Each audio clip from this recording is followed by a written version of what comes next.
आप सबका स्वागत है अपने ही चैनल पर। जी हाँ, music life with Vikram Chhapra. Music life में यूं ही बने रहिए इस चैनल के साथ।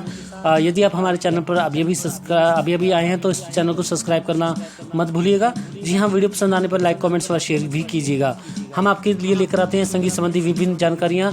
चाहे आप संगीत सीख रहे हैं, चाहे आप संगीत के स्टूडेंट हैं, चाहे आप कॉम्पिटिटिव एग्जाम दे रहे हैं, संगीत की दुनिया में कहीं भी आगे बढ़ रहे हैं, या सिर्फ संगीत को सुनते हैं, सुनने का शौक है और संगीत के संबंधी जानकारियाँ सुनना चाहते हैं, समझना चाहते हैं, तो उसके लिए सिर्फ करना क्या होगा, आपको कुछ नहीं करना। जी हाँ, नीचे दिए गए बेल आइकन पर प्रेस करना है, जिससे हमारी सबसे पहले जो नोटिफिकेशन है वो आप तक पहुंच पाए और हमारा जो वीडियो अपलोड किया हुआ है वो आप तक पहुंच जाए। तो इसके लिए सिर्फ इतना ही करना है और हमेशा हमारे चैनल के साथ जुड़े रहना है और संगीत संबंधी विभिन्न ज्ञान की प्राप्ति करते रहना है। तो यूँ जुड़े रहिए अपने दोस्त, अपने होस्ट के साथ, विक्रम छाबड़ा के साथ।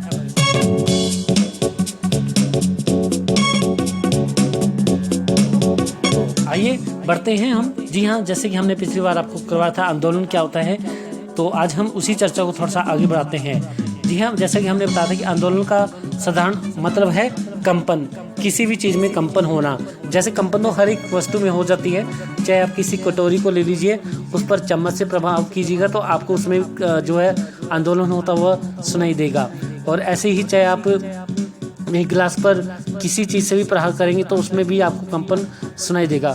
तो कहने का भाव ये है कि कंपन जो होता है वो हर चीज़ में होता है, तो संगीत में भी कंपन का बहुत महत्वपूर्ण स्थान माना जाता है। जी हाँ, जैसे कि तार वाद्य हमारे होते हैं, इनमें बहुत अच्छे से कंपन होता है, इसलिए हमारे जो शास्त्रीय संगीतकार हैं उन्होंने जो कंपन की संख्या है अलग अलग स्वरों पर निर्धारित अलग अलग तरीके से की है।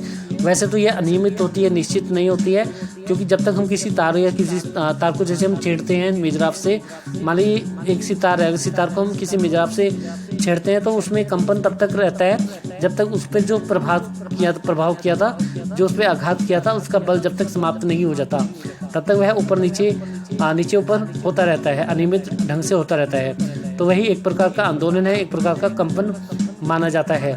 तो उसकी मधुर ध्वनि होती है तो सुनने में भी कितनी मधुर लगती है, आकर्षक लगती है।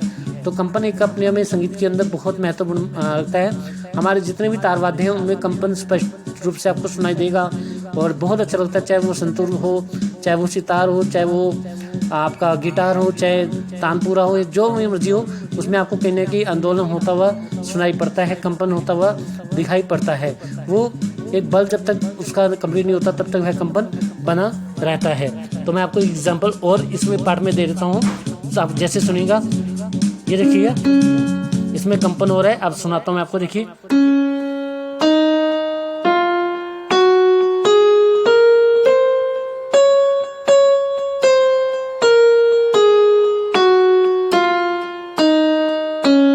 तो ये जो कंपन हो रहा है इनको अलग अलग स्वरों में हमारे संगीत शास्त्री हैं उन्होंने इसको अलग अलग स्वरों में विभाजित किया है। यानी कि सा में कितना कंपन होगी, कितने कंपन होते हैं, रे पे कितने कंपन हो सकते हैं, गा पे कितने हो सकते हैं, मा पर कितने हो सकते हैं, पा पर कितने हो सकते हैं, धा पर कितने हो सकते हैं और नी पर कितने हो सकते हैं। इसलिए इनकी जो संख्या है वो अलग अलग बांटी है। तो इसका निर्धारण किया है हमारे जो संगीतकार हैं, जो संगीत शास्त्रीकार हैं, तो उन्होंने इसको निर्धारित किया है। तो आंदोलन जो है आप सुनते होंगे, ऐसे तो कंपन हर चीज़ में होता है, लेकिन संगीत में इसका बहुत अपना ही एक विशेष महत्व होता है। आप संतूर को सुनते हैं, तानपुरे को सुनते हैं, गिटार को सुनते हैं, सितार को सुनते हैं, उनमें कंपन से ही जो ध्वनि उत्पन्न होती है वो कितनी आकर्षक लगती है, कितनी मोह लेने वाली ध्वनि होती है। इससे आप सभी भली भांति वाकिफ हैं। आप संगीत के अंदर विभिन्न प्रकार के इंस्ट्रूमेंटों की आप वॉइस सुनते हैं तो उनके ऊपर जो प्रभाव दिया होता है, जो बल होता है, उसका प्रभाव कितनी देर तक रहता है वो भी आपको विदित है। तो इस प्रकार से जो संगीत में जो कंपन है, कंपन का एक अपना विशेष महत्व है। 12 स्वर में 7 स्वरों के समुदाय के स्वर कहते हैं। एक स्वर में 7 स्वरों में एक सप्तक माना गया है। उन्हीं सप्तकों में जो है आंदोलन की संख्या जो है वो निर्धारित की गई है संगीत वैज्ञानिकों के द्वारा। हालांकि इस पे बहुत सारे शोध होते रहते हैं और समय अनुसार आगे भी शोध होते रहेंगे, इसमें कोई संदेह नहीं है। और इसमें अलग अलग तरह के अलग अलग वैज्ञानिकों के, अलग अलग संगीतकारों के अलग अलग मत हैं। हालांकि ये जो मैंने आपको जो पिछले पार्ट में जो संख्या बताई थी वो विष्णु भातखंडे जी के द्वारा निर्धारित जो संख्या दी गई थी उसके बारे में जानकारी थी। तो अब आपको समझ में आ गया होगा। वैसे तो इसकी जो संख्या है वो अनियमित होती है, क्योंकि कितना बल हुआ, कई बार हम प्रहार धीरे करते हैं, कई बार भी हम प्रहार जो है वो ज़्यादा करते हैं, वो हमारे ऊपर निर्भर करता है। तो जितना हम बल लगाएंगे उतने ही बल लगाने की क्रिया से वह कंपन उतनी ही बढ़ती चली जाती है।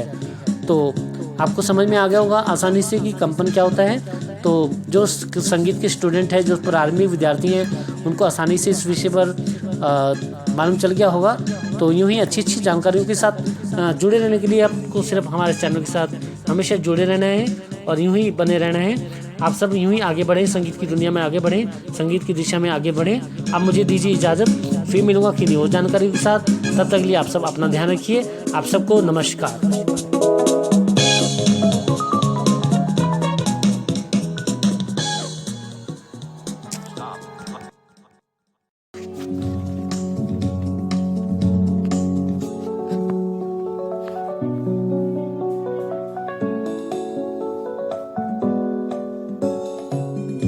आप सबको नमस्कार।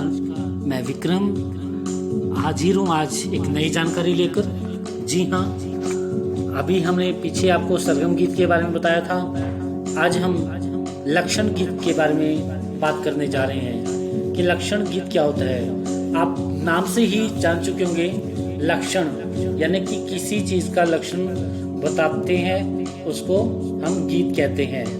तो लक्षण गीत का मतलब ये है रागों की जानकारी जो कविता के रूप में, ठीक है, जो कविता के रूप में गाई जाती है उसे हम लक्षण गीत कहते हैं। जिस प्रकार से राग होते हैं, छोटे ख्याल गाए जाते हैं, उसी प्रकार से उन्हीं तालों में लक्षण गीत भी गाए जाते हैं। जिस गीत में राग के लक्षणों का वर्णन होता है उसे राग का लक्षण गीत कहते हैं। जी हाँ, जिन गीतों में राग के लक्षणों का वर्णन हो, राग के बारे में जानकारी हो, उन्हें हम लक्षण गीत कहते हैं। लक्षण गीत की रचना छोटे ख्यालों की तरह ही होती है और जिन तालों में लक्षण गीत, जिन तालों में यानी मध्य लय के ख्याल गाए जाते हैं, ठीक है, जिन तालों में मध्य लय के जो ख्याल होते हैं वो गाए जाते हैं, उन्हीं तालों में लक्षण गीत भी गाए जाते हैं। इस गीत में राग के लक्षण के बारे में मालूम चलता है कि राग का समय क्या है, राग की जाति क्या है, ठीक है, राग किस ताल में गाया जाएगा, राग में कौन सा स्वर वादी होगा, राग में कौन सा स्वर संवादी होगा। ये सारी जो जानकारियां हैं वो लक्षण गीत द्वारा प्राप्त हो जाती हैं। जैसे परिचय होता है किसी राग का कि राग फलानी जाति का है, फलाने उसका है। तो जैसे राग कल्याण है, ठीक है, राग यमन है, तो इसमें ग वादी है, तो एक पंक्ति के तौर पे उसको हम याद करते हैं, उसको हम गा सकते हैं। उसे हम यानी राग के लक्षण बताने वाला लक्षण गीत कहलाता है। इसमें स्वर के साथ साथ वादी, संवादी, राग का समय, ठीक है, जाति आदि सब बातों का वर्णन हो जाता है। इस गीत की रचना राग के स्वरों में ही होती है। जो राग के स्वर हैं, जो ख्यालों के स्वर हैं, उन्हीं में ही इसकी जो रचना है वह होती है। इसकी स्थाई और अंतरा, ये दो भाग होते हैं। कौन से? स्थाई व अंतरा। राग को सीखने के लिए लक्षण गीत याद किया जाता है, जिससे राग की जानकारी परस्पर मालूम हो जाती है, उसके बारे में हमें मालूम चल जाता है। एक छोटा सा एग्जांपल मैं आपको लक्षण गीत का यहाँ दे रहा हूँ, ठीक है, तो आपको आसानी से लक्षण गीत के बारे में समझ में आ जाएगा कि लक्षण गीत क्या होता है और लक्षण गीत किसे कहते हैं। बिल्कुल आसानी से आपको समझ आ जाएगा, तो कोई कंफ्यूजन करने की आपको उसमें आवश्यकता नहीं पड़ेगी लक्षण गीत के बारे में, ठीक है। तो बहुत इजी है, आप इसको करेंगे तो और भी मज़े से आसानी से आपको समझ में आएगा, तो आप इसको अच्छे से कर पाएंगे, ठीक है। तो बात करते हैं लक्षण गीत के बारे में।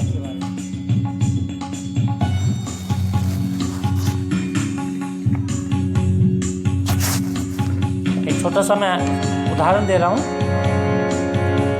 राग खमाज का उदाहरण दे रहा हूँ।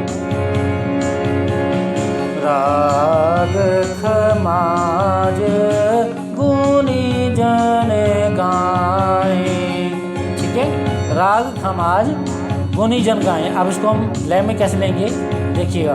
राग खमाजे गुनी जन गाए, राग खमाजे गुनी जन गाए, गावादी कर निसम वादी, गावादी कर निसम वादी। ठीक है, तो इस प्रकार से जो इसकी रचना है वह होती है लक्षण गीत की, कि राग के बारे में जानकारी देते हैं, बताते हैं। आई होप आपको समझ में आ गया होगा कि लक्षण गीत किसे कहते हैं। तो आप मुझे दीजिए इजाज़त, फिर मिलूंगा किन्हीं और टॉपिक के साथ। तब तक के लिए आप सभी को नमस्कार।